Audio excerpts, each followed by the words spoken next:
Hello Adij, I'm Nonit and today we will talk about the Juvenile Justice Act and illegal adoption.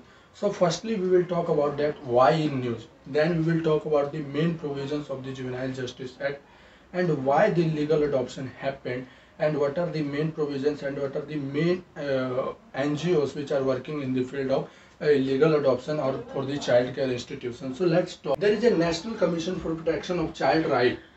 So as you know, there is a national commission. So National Commission for Protection of Child Rights raised a concern of complaints of illegal adoption. As you know, this came after the data of the National Commission for Protection of Child Rights. So what happened? There is a data came about the National Commission for Protection of Child Rights, which said that the 3,621 orphaned and 26,176 lost either parent and 224 was abandoned, and this is the data from April 1 2021 to April June 5 2021. So this should be remembered. So now what happened? So there is an advocate. So advocate Shobha Singh, her impassioned Pile said that the whatever the illegal adoption are taking place, as you know, okay, there is a in social media what happening in social media what happening that there is a leaking of data of children which is going on. So what happened, this raised the concern of the NCPCR about the leaking of the data. So because of that leaking of the data, the Supreme Court raised issue, and that's advocate Shobha Singh impassioned plea that said that it is illegal and against the Juvenile Justice Act 2015, and especially what happened, it is without the involvement of the concerned authority. Concerned authority is popularly known as the CARA, that is the Central Adoption Resource Authority. So this is all about. So what she said that it is illegal and against the Juvenile Justice Act. So and what against this she said that it is against this section 24. What is the section 24 of Juvenile Justice Act? It deals with the data of children. What is their school's name, their official name, and whatever is the name, that is the data which is leaking by the social media for getting funds and to give the children illegally, and whatever the person which is illegally adopting from any NGO or private individual. So now the Supreme Court was hearing the case and gave order the very next day. So what is the Supreme Court order with the next day, which we talk about the 8th June. So the Supreme Court on 8th June what said that there should be a stringent action against the NGO and private individual. So there should be a stringent action against the NGO and private individual. And what Supreme Court said that they stop revealing their identities and whatever the identities and whatever the data, to stop the revealing that data. The another point was said that it is illegal to adopt the child illegally without the involvement of the Central Adoption Resource Authority. Central Adoption Resource Authority. So what Supreme Court said that it is a completely illegal to without the involvement of the CARA. And remember, this is the data after this judgment and whatever the concern is raised. So now we will talk about the main provisions of the Juvenile Justice Act, because here the Supreme Court also said that it is against the involvement of CARA, which is under the Juvenile Justice Act 2005, and here this the advocate Shobha Singh also said this is the against the Juvenile Justice Act. So we will talk about what is the Juvenile Justice Act 2015. So remember that we should take a brief history. So there was a law in 2000 there was a law in 2000, Juvenile Justice Act, Care and Protection of Children Act 2000. So what happened at that time? So that is for the especially the care of children up to the 18 years of age, and according to the UN Convention. So what happened, as you know, there in Delhi there is a infamous Nirbhaya case. What happened? There is a flaws found in this Juvenile Justice Act 2000, and why that issue was raised. In that case, there is a juvenile involved, and that child involved which has the below 18 years of age. And what happened? The court that time treated that children as a juvenile, and that's why which raised the issue and led to huge protest in the country, and that the government now, because of the huge protest, now government pressurizes to do amendment in the 2000 Act, and then Juvenile Justice Amendment Act, Care and Protection of Children Act 2015 was enacted. So this is passed from the Lok Sabha on 7th May 2015 and from the Rajya Sabha 22 December 2015, and from President signed it President signed it on 31st December 2015.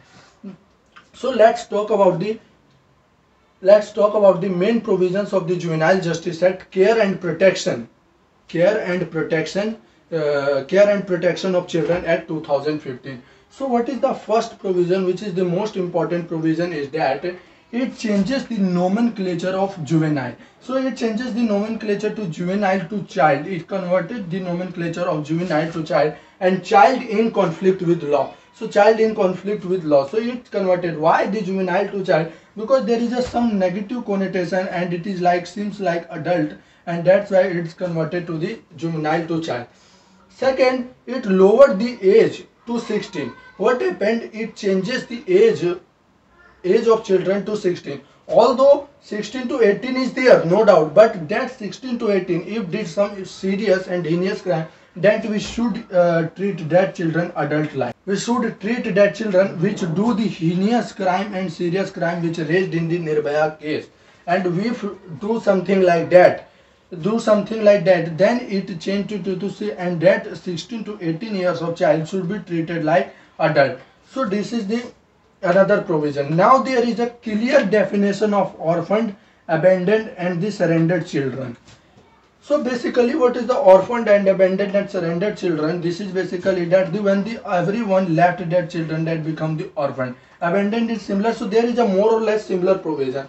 Now what this Juvenile Justice Care and Protection Act 2015 said, that there should be a formation of Juvenile Justice Board and Child Welfare Committee in every district. There should be one woman, at least one woman in each.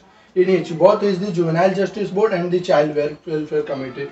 Then what said, the formation of the Central Adoption Research Authority, Resource Authority. So formation of Central Adoption Resource Authority.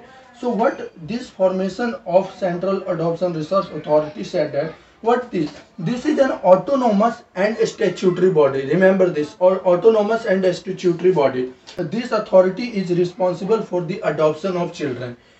So this authority has been created. So without the involvement of this Central Adoption and Research Authority, no child can be adopted either by anyone. So this should be the provision which actually the Supreme Court said that it is illegal without the involvement of CARA, and which is also the advocate Subhash Singh said. Another is the child care institution.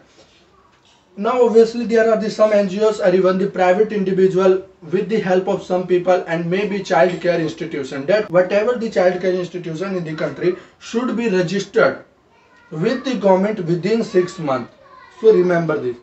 So that child care institution should be mandatorily registered within the 6 months of formation of this Juvenile Justice Act 2015. Another provision of the Juvenile Justice Act, that the court order is final. So court order is final, and if you want to adopt a child, then you need the court order. So this court order would be final. After the Juvenile Justice Act 2015, what happened? The government find a necessity to further amend the Juvenile Justice Act 2015. So what the government did? The government amended the Juvenile Justice Act 2015, and which in the last Lok Sabha passed by the Parliament, passed by the Lok Sabha, not passed by the Rajya Sabha, or even not signed by the. So there is a further amendment which passed by the Lok Sabha only. So what is basically why that amendment we changed? So there is one reason we said by the government to basically to expedite the process. Because in the last amendment what happened, that there is a court order is final, and you need the court order to adopt a children. But here the main provision why to basically to expedite the adoption process, and here what happened, the main provision why the government changed and why the government amended this provision, basically that adoption order is given to the DM, that is the district magistrate of the district, given that the adoption order be given to the DM. Or if there is no final conclusion came, then what happened? Then appeal lies to the district divisional commissioner. Then appeals lies to the divisional commissioner, and which has to dispose the case within the 4 weeks. So this is the main amendment. Now another amendment was done. In the last what happened, there is a no minimum or maximum imprisonment process in the last amendment. So what in this amendment then, that these serious offences which child can be arrested or child can be taken adult like treatment or should treat adult like. So what happened, that maximum imprisonment should be 6 years, 7 years, should be 7 years, and minimum imprisonment is not prescribed or it should be less than 7 years. Means the maximum imprisonment should be must be 7 years. Now another is the Juvenile Justice Board. Juvenile Justice Board will inquire a serious offence only. So juvenile justice has the right. So in the last amendment, that is the 2015 amendment, that if there is any serious offences or anything done, that would be cognizable. Cognizable means when the arrest is allowed without warrant. So in this amendment, that correctness is done, that it should be non-cognizable. So what here you can do, that you cannot arrest a child without a warrant, and that should also be bailable right. But remember that this has not applied till today because it is only passed by the Lok Sabha and not passed by the Rajya Sabha, and even not signed by the president. So if there is another parliament held, or if the next parliament will held, then there will be bill will be taken and it will be passed by the Rajya Sabha and then signed by the president. Then this will be followed, applied. So now let's talk about the reasons of illegal adoption. So what are the reasons which lead to the illegal adoption? So first, as you know, there are the corruption, and in the NGOs and whatever NGOs which are even the government registered, there is a corruption.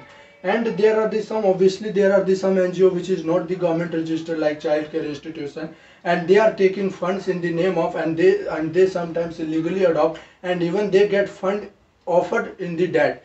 So they get money in that of this. So even the registered and non-registered NGO, in both the NGO and even the private adoption, when they are illegal, so they get some money. So in that get money. So corruption is one of the reasons which lead to the illegal adoption. So now the duplication of documents and falsification of documents. So what happened here? There are the false documents and which is taken by NGO. And here is also a indirect relation of corruption and the involvement of money, and that duplication of document and falsification of document lead to the illegal adoption. Another is the main reason, which is the most important reason, is the child trafficking. So even parents or even anyone who are adopting the children, and if there is a mindset that they should be used as a child trafficker, so child trafficker adopt the child for doing the slavery, forced labor. So they want the forced labor. And another is the exploitation of any kind, either the sexual assault or anything like that. So these are some reasons of illegal adoption. So far we have discussed why the Illegal Adoption and Juvenile Justice Act is new. What is the main provision of the Juvenile Justice Act, Child Care and Protection of Children Act 2015, and whatever amendment is done in 2018 with passed by the Lok Sabha, and then we find we have studied the reasons of illegal adoption, and then we will look at the way forward. So what we need to do to prevent the illegal adoption? There are some registered NGOs like the Child Rights and You Foundation and Smile Foundation. What they need to do? They need to do some more, and they should be more involved in the child rights and child care, and they should take care of the children more heavily, and should take more children to care of it. Government should crack down the illegal NGO and private individuals who are involved in the illegal adoption. So this should be done. So in COVID-19, what need to be done? Government should incentive. So government should give more incentive to the children, either through the scheme, either through the education, either through the who are on the roads and whatever, and those who are involving in the more trap and getting into the trap of the child traffickers or whatever there is. So the government should incentivize the children and give the incentive to children. Thank you guys. Hope you will like this video. You should subscribe my channel, and thank you for watching this video.